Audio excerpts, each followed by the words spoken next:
Fala pessoal, tudo bem com vocês? Sejam bem-vindos a mais um vídeo aqui no canal. E no vídeo de hoje eu vou falar sobre o caso Mariluz Cortez, que aconteceu no ano de 2008 na Espanha. E pessoal, antes de começarmos, eu gostaria de pedir um favorzão aqui para vocês. Como alguns de vocês já sabem, eu participei de um podcast que é aqui da minha cidade e pedi para muito de vocês se inscreverem no canal desse pessoal que fez o podcast comigo. E eles já conseguiram atingir 500 inscritos. Quando eu iniciei minha participação lá, eles tinham, se não me engano, 100 e pouco ou 200 e pouco. Então muita gente que eu pedi se inscreveu lá. Só que eles precisam de 1000 inscritos para poder monetizar o canal. Então eu queria pedir esse favorzão para vocês. Eu vou deixar o link aqui no meu comentário fixado e no final desse vídeo eu vou deixar o meu vídeo no card que eu participei do podcast lá. E pessoal, por favor, quem puder, se inscreva no canal deles, para eles atingirem 1000 inscritos, conseguir monetizar para ganhar um dinheiro e conseguir pagar o leite das crianças. Eu conto com vocês, hein? Então, sem mais delongas, bora pro vídeo.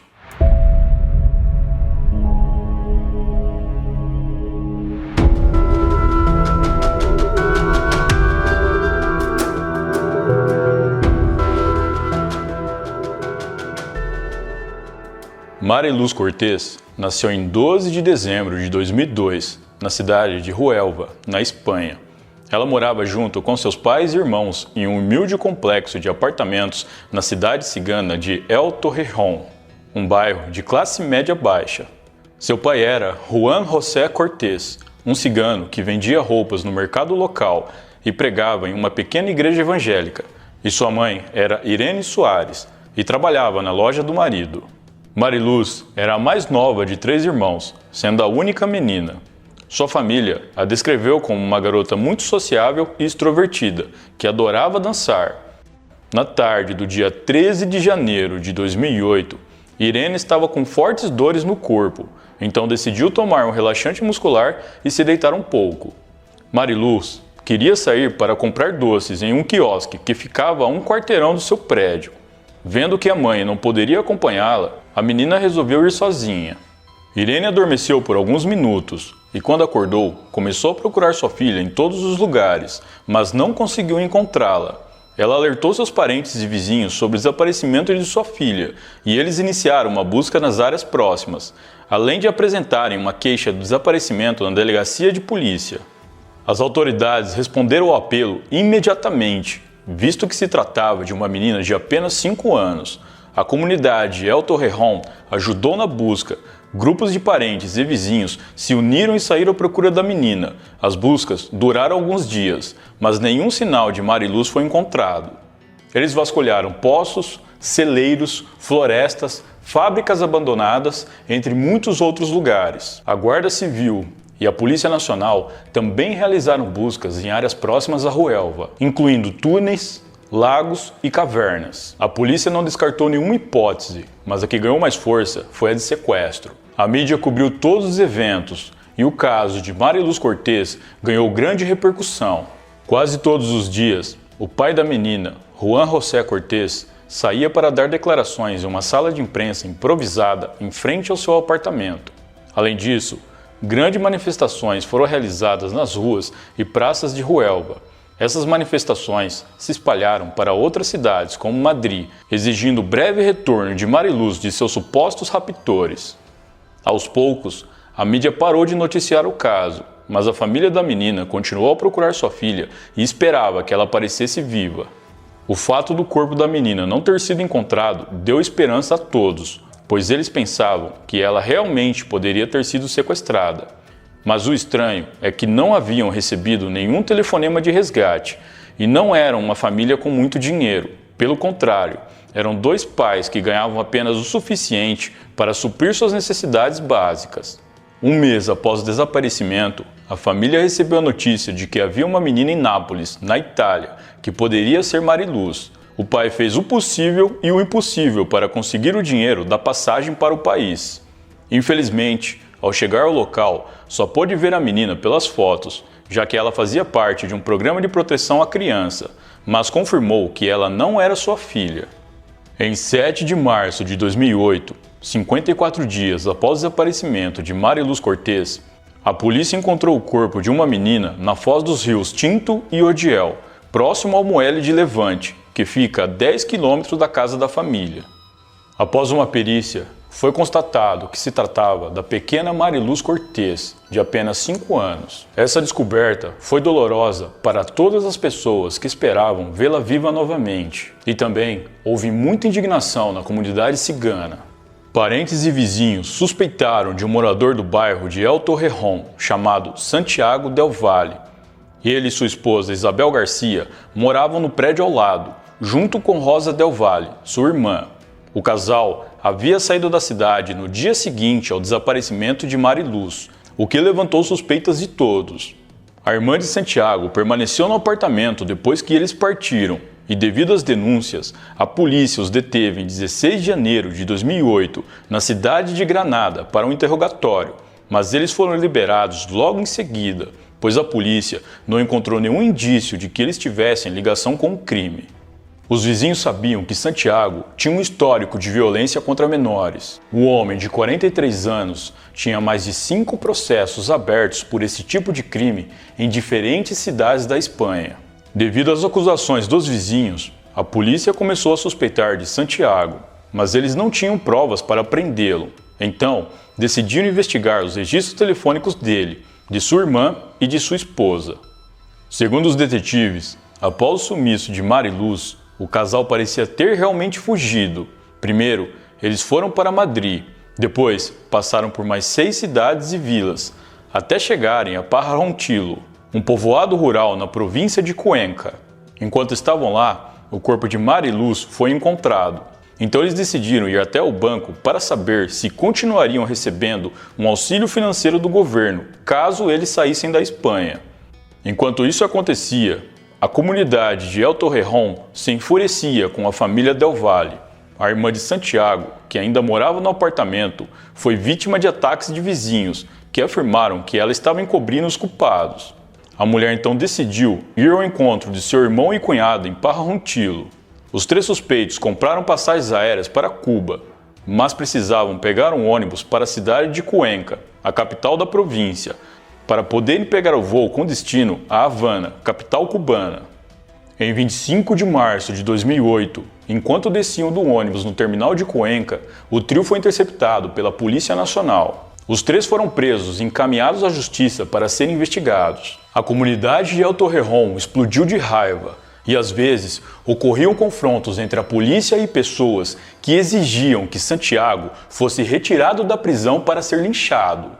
Durante as investigações, a imprensa noticiou que Santiago havia sido libertado em diversas ocasiões pelo juiz Rafael Tirado, da cidade de Sevilha, após receber diversas denúncias por violência contra menores.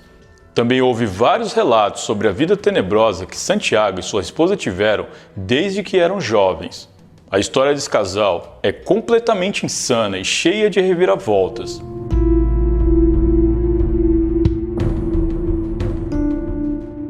Santiago nasceu em fevereiro de 1965 e cresceu em uma família de 9 filhos, 3 mulheres e 6 homens, onde um morreu ainda criança. Durante sua adolescência, ele fez coisas com sua irmã mais nova, Catalina Del Valle, em diferentes ocasiões. Segundo Catalina, Santiago entrava em seu quarto à noite e, após cometer o ato, ele a ameaçava, dizendo que se ela contasse para alguém, ele a mataria. Apesar das ameaças de Santiago, os moradores do bairro ouviram boatos de coisas que estavam acontecendo na casa da família, mas a mãe de Santiago respondeu a esses boatos dizendo que, se fosse verdade, preferia que acontecesse entre irmãos do que com alguém de fora. Anos depois, Santiago conheceu Isabel por meio de um anúncio em uma revista da cidade de Huelva, onde ambos moravam. Após 3 meses, eles se casaram porque Isabel estava grávida. O casal não tinha como se sustentar, pois Santiago recebia pensão por invalidez desde muito jovem, devido a sofrer de esquizofrenia e não poder trabalhar. Além disso, Isabel tinha um ligeiro retardo mental, o que a tornava totalmente manipulável. Por não terem dinheiro, o casal foi morar com os pais de Isabel em Sevilha, mas em 1990, após o nascimento da filha deles, eles foram expulsos de casa, porque nem Isabel e nem Santiago trabalhavam para se sustentar. Como não tinham onde morar, começaram a manipular e depois a perseguir o padre da comunidade para conseguir uma casa grátis onde pudessem ficar com sua filha. Segundo os moradores, Santiago manipulava as pessoas para que elas os ajudassem financeiramente e acusou falsamente o padre de violência contra menores, incluindo sua filha. Toda essa situação fez com que a comunidade os expulsasse da cidade e eles tiveram que retornar para Huelva. Poucos meses depois, a família foi para outro povoado de Sevilha e passou a morar dentro de um carro velho na rua com sua filha de 2 anos, onde na época pediram ajuda a instituições de caridade para conseguirem uma casa para morar. Em 1992, a filha deles morreu em um acidente que nunca foi explicado exatamente. Segundo os pais, um turista atropelou a criança que estava em seu carrinho de bebê numa avenida. Já o turista alegou que o carrinho saiu do nada e que alguém o empurrou na frente de seu carro. Posteriormente, o turista, apesar de ter dito que alguém empurrou o carrinho na sua frente, admitiu que no momento do acidente estava distraído e por conta disso ele foi processado pela morte da garota. Ele seria preso. No entanto, Santiago e sua esposa aceitaram um acordo com o acusado em troca de uma indenização de 5 milhões de pesetas, cerca de 30 mil euros, e mais de 180 mil reais se convertidos no câmbio atual. Com o dinheiro, eles compraram um apartamento em Sevilha no ano de 1993. Anos depois, o casal teve mais 2 filhos. Um menino que foi colocado para adoção e posteriormente foi adotado quando tinha apenas 1 ano e uma menina. Santiago também cometeu atos contra sua própria filha e até acusou um professor da escola da menina de ter feito isso com ela, no intuito de conseguir uma retratação financeira. Depois de acusar o homem, Santiago pediu 10 milhões de pesetas como indenização. O julgamento desse professor ocorreu em 1998, mas ele não foi considerado culpado, já que, de acordo com as investigações, foi descoberto que era Santiago o verdadeiro responsável pelos atos contra a filha. Após essa descoberta, Santiago foi levado a julgamento no ano de 2003, mas o juiz responsável pelo caso o condenou a apenas 2 anos de prisão e, por algum motivo, ele nunca foi levado à cadeia. Entre 2003 e 2006, Santiago teria cometido outros atos contra menores e foi denunciado em 3 ocasiões, mas as queixas não avançaram, ou por falta de provas ou porque os pais das vítimas desistiram das queixas misteriosamente.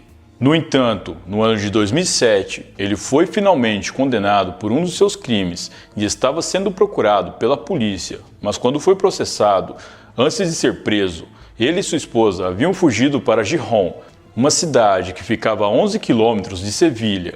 Enquanto estava em Gijón, Santiago ficou obcecado por uma menina de 13 anos. Naquela época, existia uma espécie de bate-papo entre os jovens espanhóis que era publicado em uma revista. O intuito era fazer amizade e conhecer novas pessoas. Santiago conseguiu o endereço dessa menina e começou a mandar correspondência para ela, dizendo que era uma menina chamada Cristina e tinha apenas 14 anos. Ele até se mudou junto com a sua esposa Isabel para um apartamento próximo da escola onde a menina estudava e começou a fazer um curso para adultos oferecido por essa mesma escola. Para ter uma aproximação direta com ela, ele fingiu ser o irmão mais velho da tal Cristina, dizendo ter 21 anos e começou a cortejá-la por meio de cartas. A menina pediu uma foto e quando viu que se tratava de um homem muito mais velho, ela parou de se comunicar com ele. Santiago, ainda obcecado pela garota, passou a persegui-la na escola e até mesmo em sua casa. Os vizinhos diziam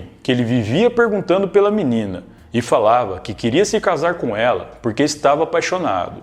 Os pais da menina entraram com uma acusação contra ele, mas devido à falta de comunicação entre os tribunais, eles apenas lhe deram uma ordem de restrição e o liberaram novamente.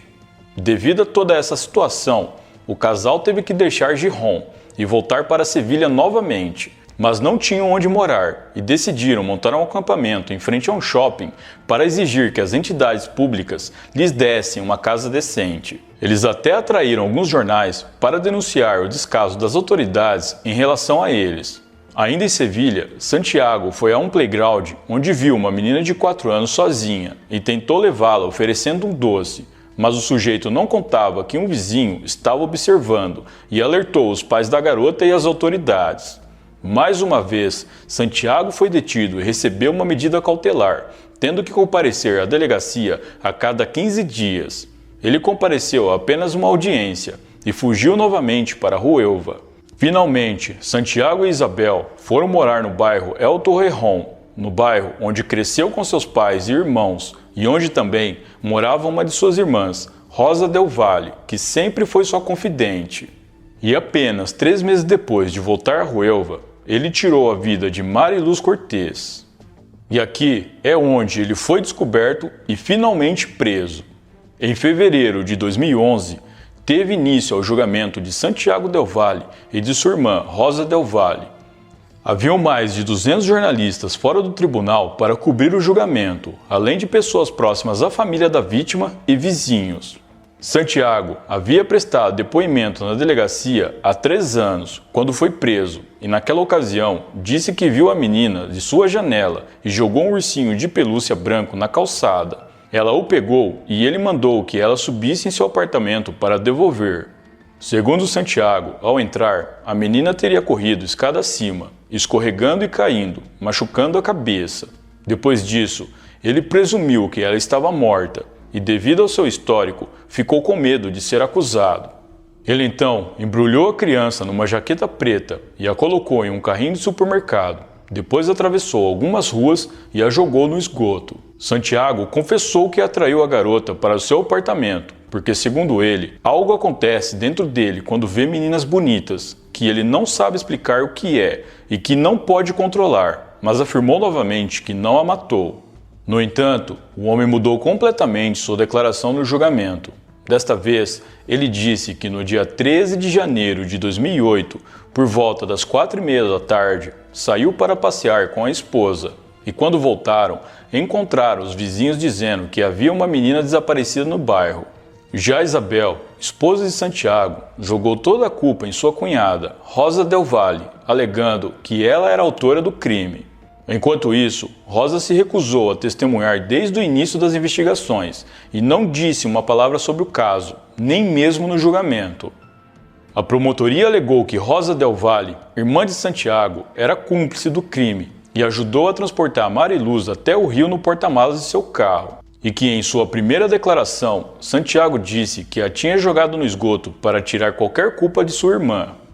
A tese da acusação é que Santiago atraiu a menina para o seu apartamento quando ela saiu para comprar doces no quiosque, e lá ele cometeu o crime. Ela teria resistido, e ele bateu na cabeça e no peito dela. Quando viu que ela estava inconsciente, acreditou que ela já estava morta e decidiu esconder o corpo. Ele envolveu a garota em uma jaqueta preta e a colocou em um carrinho de supermercado do prédio e, com a ajuda de sua irmã Rosa, a colocou no porta-malas do carro e depois a jogou no rio ainda viva. A perícia não conseguiu obter provas físicas sobre o corpo da menina no porta-malas do carro ou na roupa de algum dos envolvidos, pois determinou que tanto o carro quanto a roupa haviam sido lavados várias vezes após o crime. Em relação à menina, foi determinado que a causa da morte foi afogamento. A perícia revelou também que a vítima foi atingida por um objeto contundente, mas não haviam evidências de que Santiago tivesse feito algo a mais com ela, mas é muito provável que sim. Por fim, Santiago foi condenado a 19 anos de prisão por homicídio e mais 3 anos por crime contra menores, pelos quais já tinha um mandado de prisão. Sua irmã Rosa foi condenada a 9 anos por cumplicidade.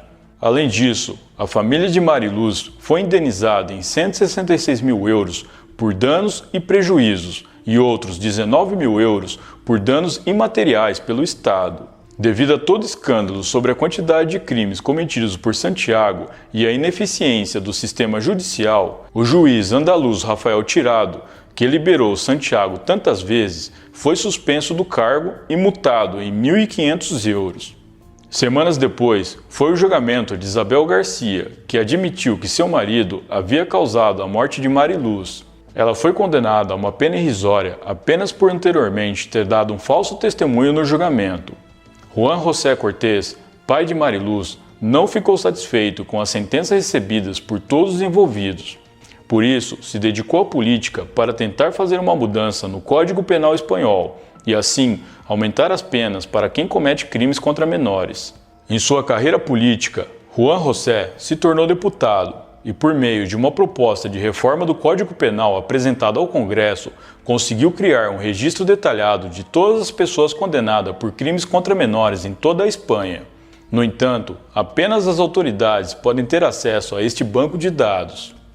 Ele também coletou milhões de assinaturas para a Espanha implementar a prisão perpétua para crimes desse tipo em 2015, incluindo crimes como o feminicídio. Anos depois, foram realizadas diferentes audiências sobre os crimes cometidos por Santiago del Valle, dos quais ele foi considerado culpado, e mais 30 anos foram acrescentados à sua pena. E se nenhum benefício for concedido, ele ficará preso até 2041, quando terá 76 anos.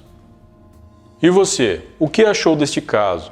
Você acha que o sistema judiciário espanhol agiu corretamente? Deixe a sua opinião aqui nos comentários.